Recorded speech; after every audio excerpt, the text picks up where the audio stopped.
What is going on? It's Alex coming back at you with another video. And today, Bucky Brooks dropped his mock draft 1.0 just a couple days after DJ dropped his. So we're here to review it, and special edition of the show, we are continuing it for a second round. So if you are new, feel free to like, comment, subscribe.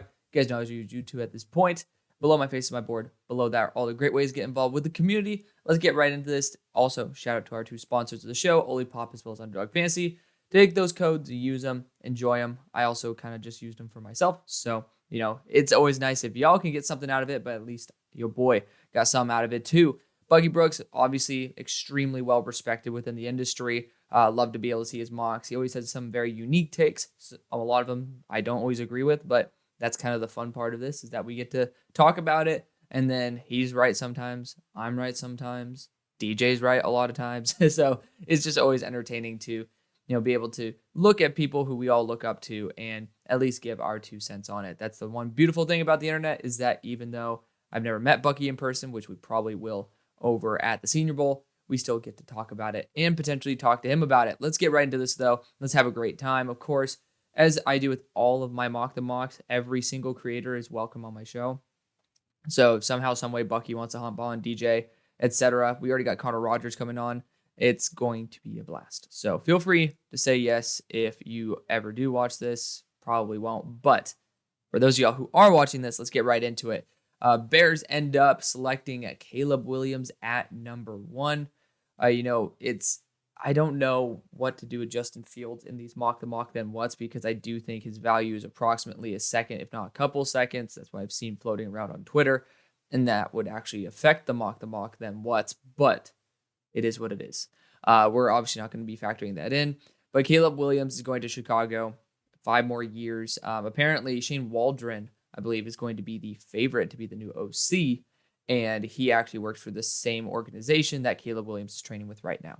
So it was looking like it's starting to become almost a done deal. Caleb Williams is the best quarterback I've ever studied. So, he's not flawless. He does have his own issues in terms of randomly going like AWOL at certain points. He just does some weird shit. But at the same time, that going AWOL has led him to being probably one of the best playmakers we've ever seen.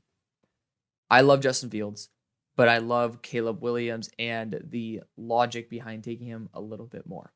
Pick number 2, the Washington Commanders select Drake Maye out of UNC. I'm not a huge Drake Maye guy. I don't have him in my top 20. I mean, I know that there's a lot of people who love him, and I'm hoping this is going to be a very similar situation to what happened with me and CJ last year, where I ended up starting really liking CJ as the draft process progressed. I actually like Drake Maye significantly less than I liked CJ, though, to be fair. CJ was always in that 10 to 15 range for me, versus Drake is sitting definitely in the 20s. And, again, I'm not saying I'm a quarterback guru here. I trust my eyes, and I'm going to give y'all an honest opinion. I'm not going to curb my opinion just to make people happy, to be fair. But at least I think that's what I owe you guys. Drake Maye is a great high upside prospect. I think in the right situation, he can succeed. It depends on the offensive tackles that will be available for Washington round 2, but I think their offensive line needs help. And going after a quarterback that takes a lot of contact, he's not built like Anthony Richardson. He does actually have some good size to him, which is, I don't know where that size is going, but it is what it is. Also, that is a big moment where I should have said pause. But Drake Maye, he does have that high upside. He makes those big plays. He has the good mobility. There's just the inconsistency that scares the shit out of me. Of course, again, I'm not a quarterback guru just yet. I need a little bit more time to start seeing some parallels between players before I can really hone in on it. But the Commanders going Drake Maye, I would prefer to trade out at this point or go Jayden Daniels. If I were to trade out, I would go after an offensive tackle and then maybe bring in a QB in round 2. Or if you get 2 round 1s, you can talk about that too. But not many teams have that. But I would take a tackle and just try to take a quarterback that starts to slip if you want to bring in some quarterback competition. Regardless, the Patriots then select Jayden Daniels. Jayden is my QB too. I love Jayden. I think his middle field processing needs a lot of work. There were a lot of misreads over the middle, but this dude can put it on a dime. He can throw it to someone who's running 23 miles per hour, essentially right on the money. And, that is a very coveted ability. At ASU, he was a completely different player. He had over 50% uncatchable ball rate, if I'm not mistaken, and that's dangerous. I counted him out until this year, and this year he ended up starting lighting it up. And proud of him for doing that because that requires a lot of work. There's a lot of things with quarterbacks that I don't fully understand the transition and the progression track of. When it comes to uncatchable pass rate, you have to make big changes to your game. You just don't randomly become an accurate passer overnight. So proud of Jayden for doing that. The Patriots need a quarterback, and Gerard Mayo made it pretty damn clear that's probably where they're going to go. Cardinals then select Marvin Harrison Jr. here at pick 4. It's the logical thing to do. He's the best player in the draft. Kyler Murray does have a significant hold on the organization as it is. And then, you're just getting someone who's going to be on your team for the next 10 to 15 years. It's what these top 10 selections are supposed to be for. And they're getting a great one there in MHJ. The Chargers then select Brock Bowers. Brock Bowers is a top 2 talent for me in the class. So you are going BPA. I do think that there's not very many good tight ends in this class either. So, you are going to be getting the creme de la creme, so to speak. And there's going to be a big drop off. So it is worth it. His talent alone is worth the top 5 selection. The position is where I think everybody started to struggle a little bit with taking him so high, but the Chargers could absolutely use it, and they'll probably be looking for some extra blocking support. And Brock Bowers is one of the best blocking tight ends that I have seen. So I do love that you're kind of getting a 2-for-1 right there. Pick 6, the Giants go Rome Odunze. Y'all know I prefer Malik Neighbors over Rome, but Rome and we've been trying to do this little tango that's just a big TBD. It was me and JSN last year, but I think Rome I'll eventually like a little bit more than Jackson Smith and Jigba. Rome Odunze, again, love his motor, great player. He does fit a number 1 wide receiver build or an X receiver build. I think he'd work really well for the Giants, but I do have a little bit of a different order to things. So Rome Odunze selected there for the Giants. The Titans then select Olu Fashanu here at pick 7. I would prefer Joe Alt, even though I have Olu above Joe, just because I think he complements Peter Skoronski a little bit better. Of course, there's going to be a whole entire new offensive system in there. Olu might be able to fit that a little bit better, but I prefer to go Joe just because I love that chemistry that I can see happening between him and Peter Skoronski there. Left tackle is a great position. I would still give this probably like an A or an A-, but, deep down, I want to get that A+ grade in there. Pick 8, the Falcons go Dallas Turner. So another pick that DJ and Bucky have both selected. Dallas Turner is a phenomenal player. He's my number 4 player in the class right now. He's the best edge rusher. He has just size concerns. We'll see what happens because the Falcons DC just got hired for the Jaguars, that's intriguing, but it is what it is. We'll see who the new system coordinator is going to be, and at that point, then we'll determine whether the Falcons are looking for someone who's a little bit larger to replace the Bud Dupree role, or are willing to go for 240 pounds like Dallas Turner. At pick 9, the Bears go Leatu Latu. I think this is a very smart move. I would prefer Jared Verse. I think this edge rushing class used to be extremely stacked and extremely deep, but there's a lot of guys who said, I'm going to return for an extra year, which makes the next year very fun. But for this year, you probably have to take them early and often. And the Bears should be looking for a compliment for Montez Sweat. I'd prefer Jared Verse, but Leatu Latu is not a bad player as long as the medicals check out. He's a good player, number 31 on my board. Pick 10, the Jets are blessed with Joe Alt. I think this is an A+ move. The team desperately needs some offensive tackle help, and hard to believe that Joe Alt will be there, but in this case, he is. The Vikings then select Jared Verse at pick 11. It's defensive interior, edge rusher, or quarterback in my eyes, and they got the best player available out of all of those. Like based on even my own board, he is the best player besides Braylon Trice that is within the parameters of this pick, and I think Jared will go before him anyways. So excellent pick. I made the pick before myself. The Vikings, especially both of those pass rushers being up for a contract, are in desperate need of getting an elite one. Pick 12, the Broncos go Terrion Arnold. This is another pick that lines up with DJ's mock 1.0. They're adding another Bama corner to the Bama corner, Pat Surtain. This team could use that nice little 1-2 punch there. I prefer to go after edge rusher or wide receiver personally, or quarterback. but not going to complain about a top 10 player being selected here for the Broncos. You're getting really solid value there. The Raiders then select Talise Fuaga, right tackle out of Oregon State. Winning the battle of the trenches is always key in the NFL. He's going to be an instant asset in the run blocking game, and then he's also still a very solid pass blocker. He's a great player. Obviously, I've been a big fan of him since before the season, and it's nice to see him continue to develop into a star player. I would be intrigued to see what the Raiders are going to do because I heard some Luke Getsy talk, which made me rip my hair out, but it is what it is. Talise Fuaga, a great player. I would love to see that grit there in the black and silver. Saints then select J.C. Latham. They need to get that left tackle upgrade. I'm so glad that, not for objectively, I'm glad that people came around to Trevor Penning not being a starting left tackle. Subjectively, right? No, subjectively, we love it. Objectively, no, we were right the first time. Objectively, love it. Subjectively, I really hate the fact that Trevor Penning didn't pan out. I don't like seeing players have their careers not end up being really good because I think good football is always better than being right. And it's unfortunate, but to be fair, he did make his money. He's made a lot of money. He's going to be making a lot more money as well. So he'll be perfectly fine.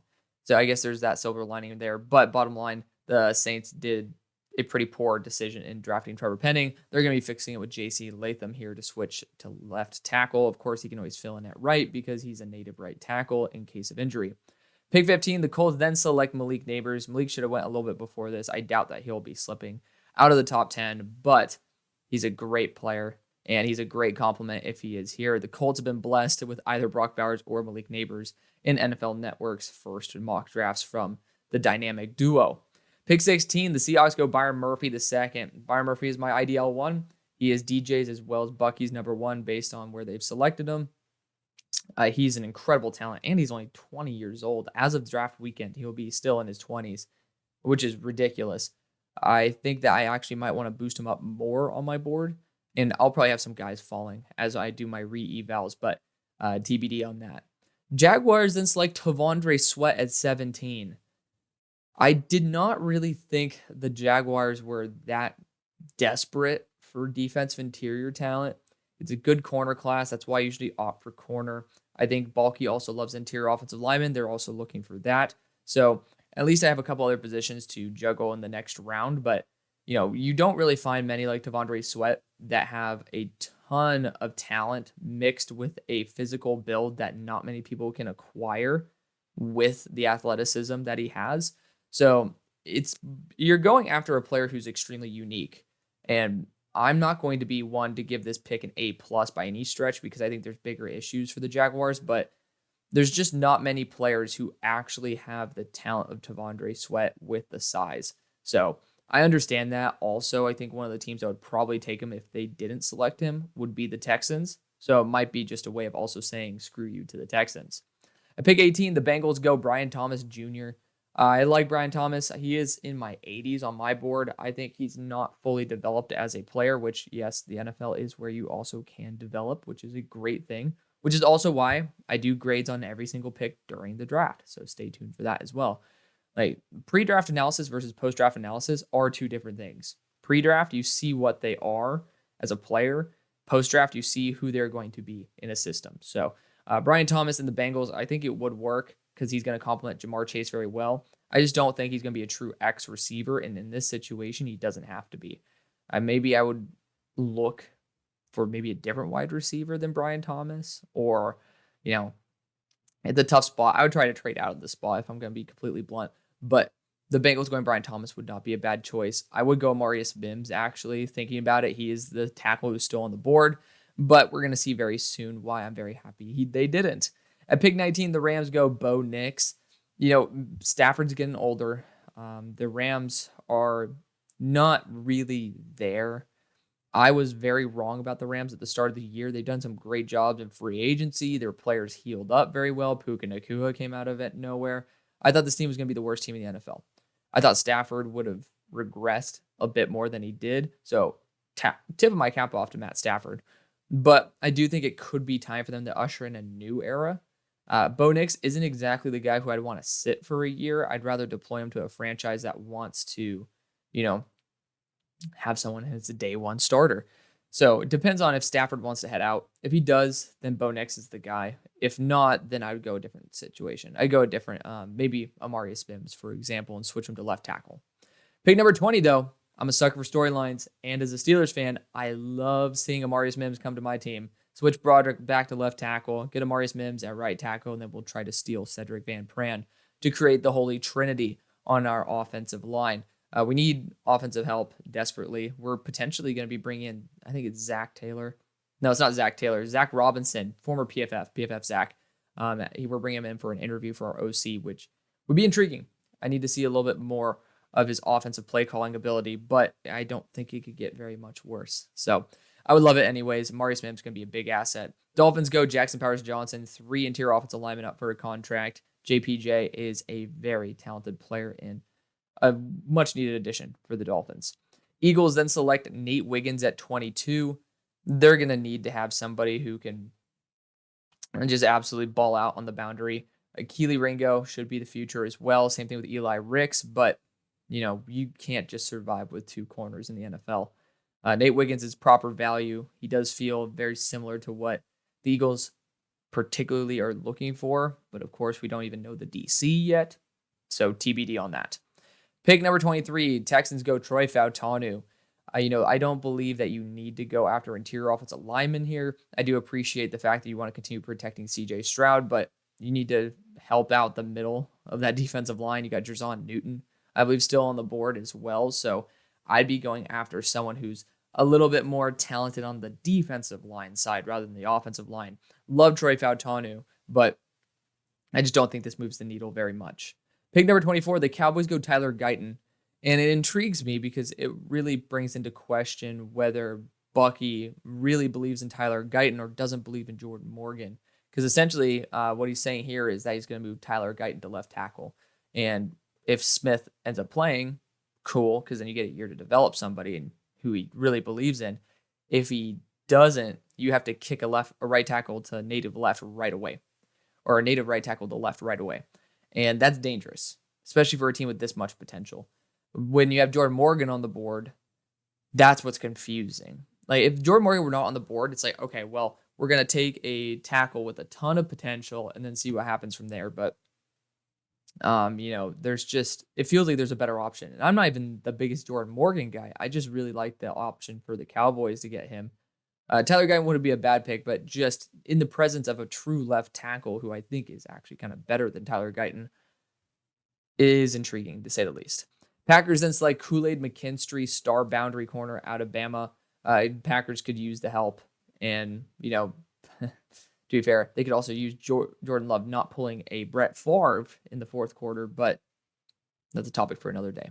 Kool-Aid McKinstry will definitely help out. It's BPA, and it's a position that they should be looking to upgrade.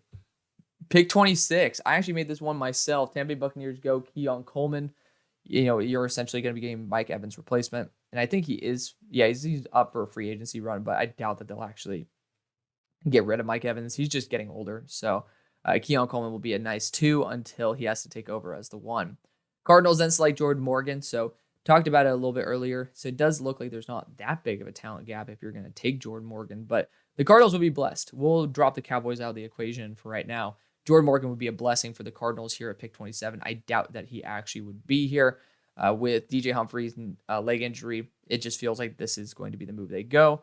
If you honestly swapped Jordan Morgan and Tyler Guyton's picks, this would make a lot more sense in my opinion. You just kick Paris Johnson back to left tackle, and then you essentially have your upgrades respectively. Pick number 28, the Bills go Cooper DeJean. I really like Cooper DeJean. I think the Bills would be insanely happy. I'd pop a bottle of champagne damn near if you can get Cooper DeJean in Buffalo. They need help in their secondary at multiple positions. This guy can play all of them. Pick number 29, the Chiefs go Chris Jenkins. I love me some Chris Jenkins love. He is in my top 32, I believe. Yeah, he's my number 32 player in the class. So always nice to see a little bit of respect thrown on Chris's name. KC could definitely use that mobility and versatility as well. Pick 30, the Detroit Lions go Chop. Another pick that I made plenty of times. I'm very excited to see him getting a bit more respect as well from both DJ as well as Bucky. He's a great compliment for Aiden Hutchinson. I think that is exactly what you need to do.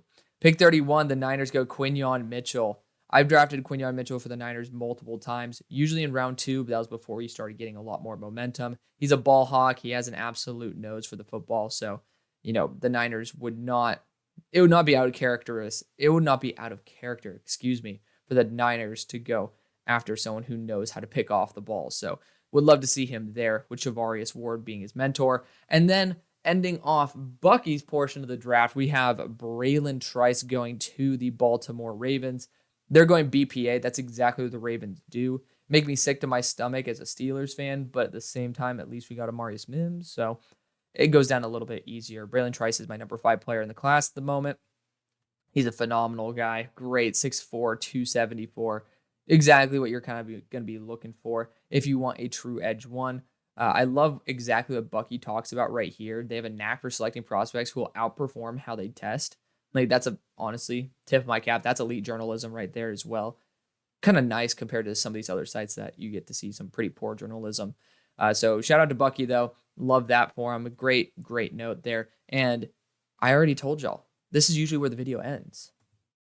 Not today. So we're continuing the mock draft. Yes, I know that some people will get grouchy about PFF's second round draft order because I don't believe everything's set in stone just yet anyway. So TBD. Like, one of the big surprises, though, we have Jerzon Newton here, who slipped out of the first round. Good players slip out of the first, to be fair. There's a lot of good players who do.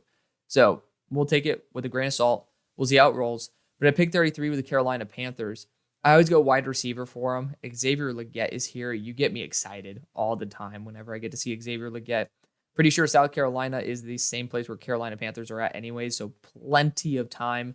Well, regardless, even if they were in North Carolina, which I'm like 95% sure they're in South, they have a lot of eyes on this dude. They have a lot of experience watching him. He's developed, and he's a little bit older of a prospect. I think he is going to be 23 when he comes into the league, which is kind of great for a system that just needs someone to hit the ground running. And he runs really fast, 6'3", 227 pounds. He also could play some inline tight end reps because I believe he used to be a former tight end as well. So it would be nice to see Bryce Young with something that is workable as a wide receiver. Pick number 34 for the Patriots. They drafted Jayden Daniels in round number 1. Here in round number 2, it's hard to say no to Jerzon Newton.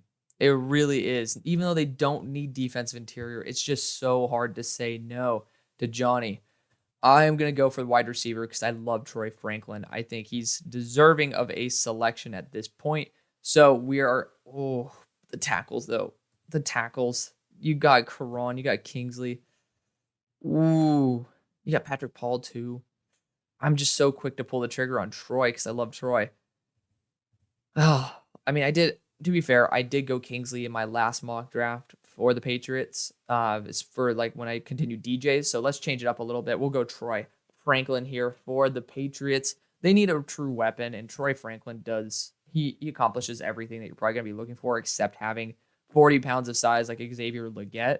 He's 6'3", 190. It's worth kind of bringing him on and seeing how he can play. You still need to find an X-build receiver, but Troy Franklin checks all the other boxes. At pick 35, we're with the Arizona Cardinals. Somehow, some way, Jerzon Newton's here. You got Marvin Harrison Jr., you got Jordan Morgan, and now you got Jerzon Newton. Pop the champagne bottles, Arizona. I know my Cardinals fans are going to be losing their minds in the best way possible over Jerzon falling to them there at 35. At pick 36 for the Washington Commanders, talked about tackle when they selected Drake Maye in round 1. They're going to be selecting Kingsley Suamataia, tackle out of BYU here in round 2. His versatility at left and right does give him a little extra value. He lost some weight, so he has even more mobility. It's definitely worth taking the swing on and seeing where he is going to end up. At pick 37 for the Los Angeles Chargers, I still would love to look at offensive line for him, but after selecting a tight end in Brock Bowers in round 1, they still do need to look at wide receiver, which, to be fair, I've reduced the amount significantly. It's down to Jalen Polk and A.D. Mitchell, who I would take at this spot for the Chargers. But you also have some really good corners that are still on the board, and I went corner for them last time, and it just depends on the DC's ideology for what they want in a corner. I went Kamari yesterday, or not yesterday. We went Kamari last time I did a video. I think it was actually yesterday. So we're actually going to go TJ Tampa today. He was extremely consistent over the past couple of years, made my studs or my stock report videos several times, and he's a big enforcer. I'm a big fan of TJ Tampa. Pick number 38 for the Tennessee Titans, drafted Olu Fashanu in round number 1. Looking at Kamari Lassiter as a great weapon here in round 2 to add to that defense, but I want to go a little bit more offensive focused. A.D. Mitchell is phenomenal. Devontae Walker, very solid. Jayden Polk is extremely underrated. So we're going to go after A.D. Mitchell here, though. I love A.D. Mitchell. I would probably send him to the Colts eventually if I didn't send him here. So we might as well take him away from a division rival. At pick 39 for the New York Giants, they drafted Rome Odunze in round 1. Do I dare? Do I dare pair Michael Penix back up with Rome Odunze? Ooh. Oh, that's going to feel weird. Oh, man. But I kind of love it. Let's have fun. This is continuing DJ's mock. This isn't even my own mock. Let's do it. Let's continue it. Let's get Michael Penix back up there with Rome Odunze. Like, hell yes, please. Michael Penix goes to the New York Giants. Oh, that's weird, but he does offer a significantly different skill set than Daniel Jones. This team is kind of looking for a little more juice. This might bring them a bit more juice. I think Roger Rosengarten also is coming out in this draft. So he played 95% sure he played right tackle. Then you can actually, because Troy Pautano played left. You can get his right tackle to protect his blind side once again if you're that much against our buddy there in Evan Neal. Regardless, we're going to move on to pick number 40. The Commanders have now selected Drake Maye as well as Kingsley Suamataia. Looking at the options available, I love Chris Braswell. I love the options that potentially gain Jonah Ellis here as well. I took Jonah Ellis in my mock draft last time, to be fair, and I think I took Kingsley as well. So I don't know. Maybe it's natural to want to go after edge rusher at this point. We'll go after a different one than I did last time. We'll go after Chris Braswell. I do have Jonah Ellis listed a bit above him, but kind of hard to say no to Chris. He's a really good player. This is proper value for him as well. At pick 41 for the Green Bay Packers, and they went after a corner in Kool-Aid McKinstry in round 1. Y'all know if Tyler Nubin's on the board, I'm selecting him, right? It just fits everything that Green Bay should be trying to go for. He has the perfect size. He's the perfect consistency. He's used to the weather. It's a no-brainer. It really is a no-brainer. Pick 42 for the Minnesota Vikings. They went after their star edge rusher in Jared Verse in round 1. Well, they're going to get J.J. McCarthy here in round 2. I could have technically went him for the Giants earlier, but decided to go after the good old story connection there. We're going to go J.J. McCarthy, though. Just like I did in DJ's continuation of his mock, I think that J.J. should be, a valuable asset for a team that wants to at least sit for a year or is willing to make it work with the guy who they have, even if they aren't ready. So a fan of J.J. McCarthy. It's a big position of need, and they're getting a very good value at it. Pick 43 would have been great there for the Falcons. Did not happen because we don't have trades. They could look. I'm actually a big fan of Joe Milton. Got to put my balls on the table on that one. I still am a believer in Joe. But they went after an edge rusher in round 1. There's not really a quarterback here for them in round 2. Could just get 2 edge rushers. Go balls to the wall. But they have 1 wide receiver left on contract after this year. So they kind of need a second one. Jayden Polk is an elite level wide receiver too. And I would love to pair him up there with Drake London and Kyle Pitts. If you can't get your quarterback, don't reach on one. Get the proper value, and that's going to be Jayden Polk, and help your team prosper. Pick number 44 for the Vegas Raiders. A plethora of incredible talents here. I could even go Graham Barton, who's slipping just a bit more than I usually have him slip, to be fair. But you got Kamari Lassiter here, and I would just love for AP to get his hands on a very, very developmental corner who has crazy potential. That's what I'm going to do. I could go defensive interior here with Leonard Taylor, get something exciting. But, we went in the trenches for 1 pick. Let's get a little exciting and get a little flashy with the next. Kamari Lassiter goes to the Raiders. At pick 45, the Saints are back on the board. Drafting J.C. Latham in round number 1. Quarterback's not really probable at this selection. Defensive interior, though, they do need some help. They do. And I do love Leonard Taylor to the squad, pairing him up there with Brian Breezy. Ruka Rojo has that instant connection with Brian Breezy as well, could get that chemistry, but we're going to go after Leonard Taylor because when not used as a nose tackle, he had over 25% pass rush win rate, which is ridiculously high. The problem is he played a very limited amount of reps there at like 3 tech or beyond. So he gets his opportunity here in New Orleans. Pick 46 for the Indianapolis Colts. Drafted a star receiver in Malik Neighbors in round number 1. Kind of hard to think about that one. With pick number 46, I'm looking at edge rusher, corner, and even interior offensive line because Graham Barton's on the board. It's hard to say no to Graham Barton. It really is hard to say no. The corners that are available, like you have Kalen King, who's honestly really awesome, can actually play safety for you as well if need be. You got Ennis Rakestraw, or you can actually go pure safety here with Cam Kinchins. There's not a bad pick you can make at this spot, given the players that are available. I don't know if you want to go full offensive line, though, or full offense. And so because of that, even Jonah Ellis, you had 4 dudes with 7 sacks, but you don't have a true edge one. And I love Jonah Ellis. But we are actually going to throw a curveball. I threw a curveball earlier with the other blue team that we're going to be talking about next. We're going to do it with this one as well. We're going to go Graham Barton to play interior offensive line for y'all. Also, he can opt in. He can sub in at tackle, which would be nice. That good versatility across the board. At pick 47, would have been a dream pick there for the Giants, but so far I've gotten Rome Odunze as well as your star quarterback, Michael Penix. That's crazy to me. For this selection, I do believe you're going to go and opt for either an edge rusher, which, again, there's pretty much one left for me to go after. That's Jonah Ellis. That is at this spot. There is, to be fair, one of my favorite players in the draft, Xavier Thomas, but I just don't think he'll go in this range.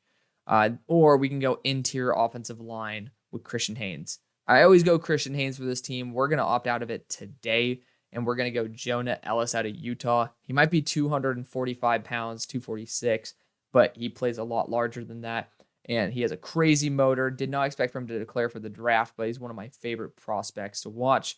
And his father used to play in the NFL. Luther Burden, or not Luther, Luther Burden's going to be crazy, but Luther Ellis. He also used to play for the Lions, and also he has plenty of brothers there in the NFL, and Christian as well as Caden. So it's a football family. He's going to continue their legacy that way. Pick number 48 for the Jaguars. They took a defensive interior in the first round in Tavondre Sweat. They're going to win the battle of the trenches still with Christian Haynes, guard out of Connecticut. Talked about it earlier. Balky loves athletic interior offensive linemen. Christian Haynes is a top 15 prospect for me. So, I'm going to try to slot him into a team that really would appreciate him wherever I can. At pick 49 for the Bengals, I want to look at the tackles that are still available. And you could actually go after a Karan Ahmadjadjeh and try to put him to right tackle, or Patrick Paul, put him to right tackle. I don't think that'd be a bad move by any stretch.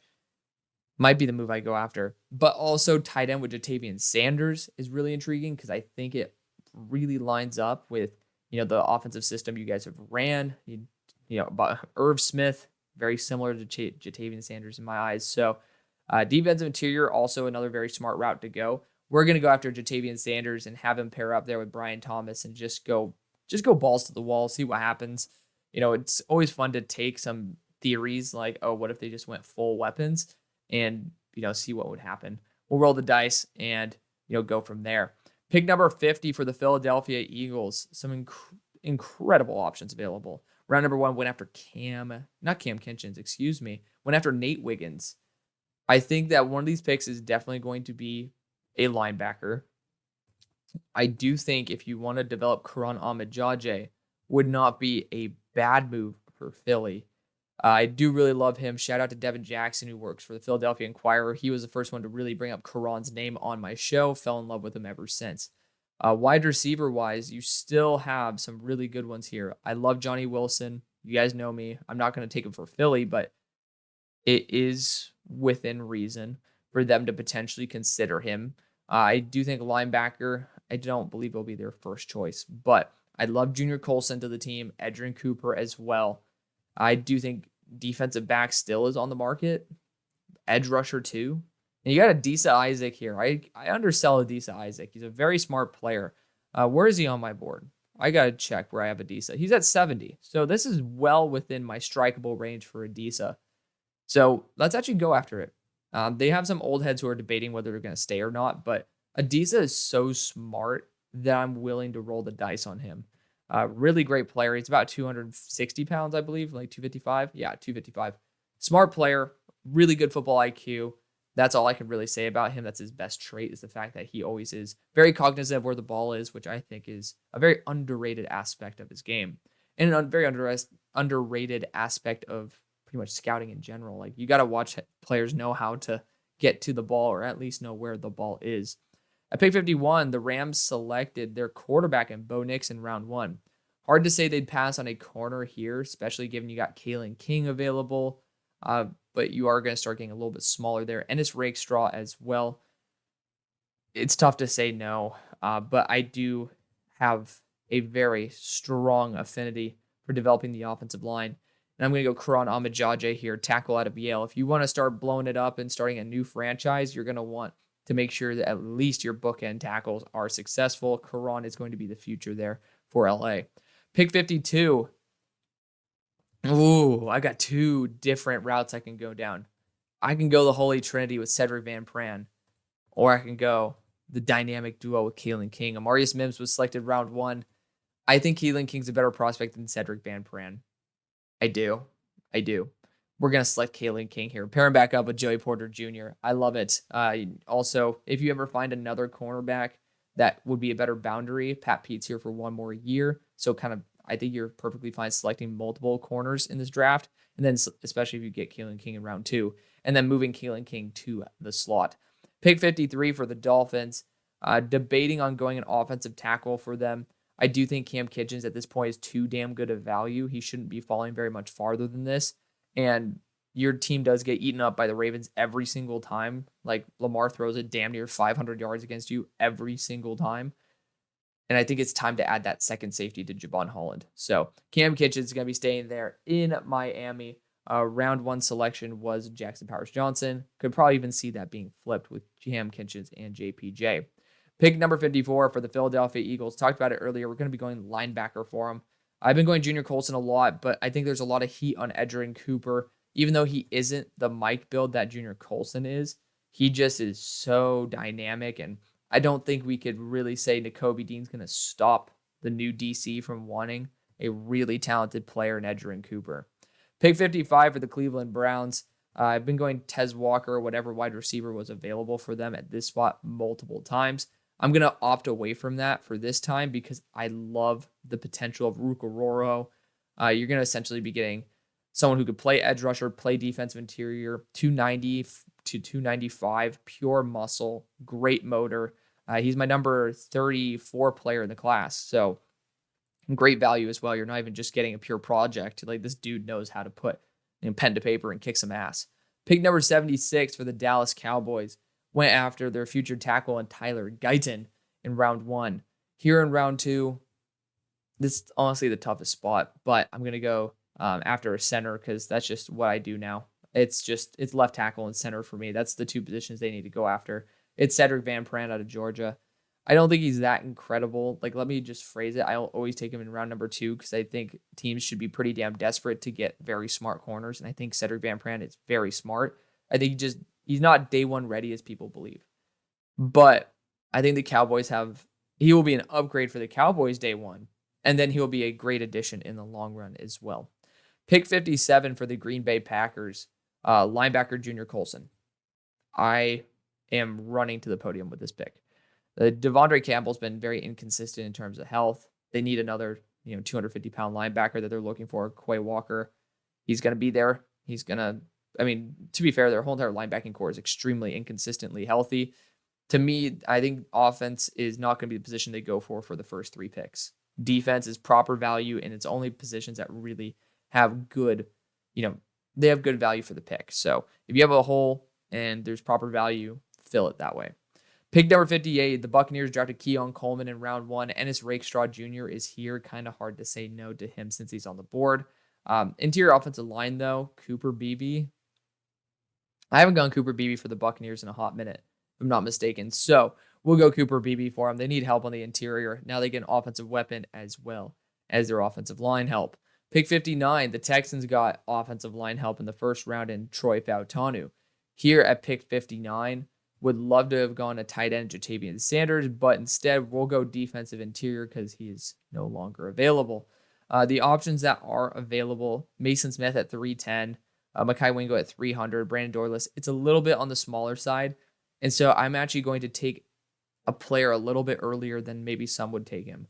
I'm going to take McKinley Jackson, 325 pounds, moves as well as those guys who I just mentioned who are 300 and below. But he has the size, and I really believe D'Amico Ryans could transform him into a very effective defensive interior. Pick 60 for the Buffalo Bills, drafted Cooper DeJean in round number 1. They need help in that receiving core desperately. And I love Johnny Wilson. I'm not going to put him to this team because I think people are just more excited about Devontae Walker. I'm not, but again, I also blend my board with realism. I think Tez is a solid wide receiver, and he ended up being a good asset there for UNC. At pick 61, Kansas City took Chris Jenkins in round number 1.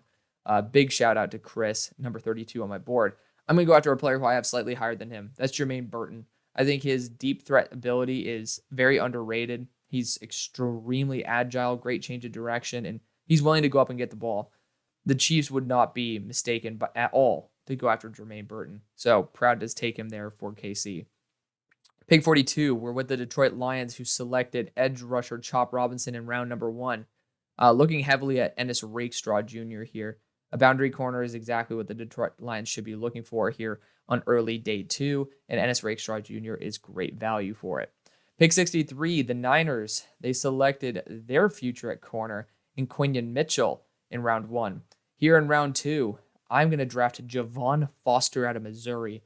Very athletic tackle who needs a little bit more coaching and development, but he's going to be your future at left tackle. He's going to be your Trent Williams replacement, but you could probably kick him to right tackle and have some success and at least have a little bit of an upgrade there in the short run.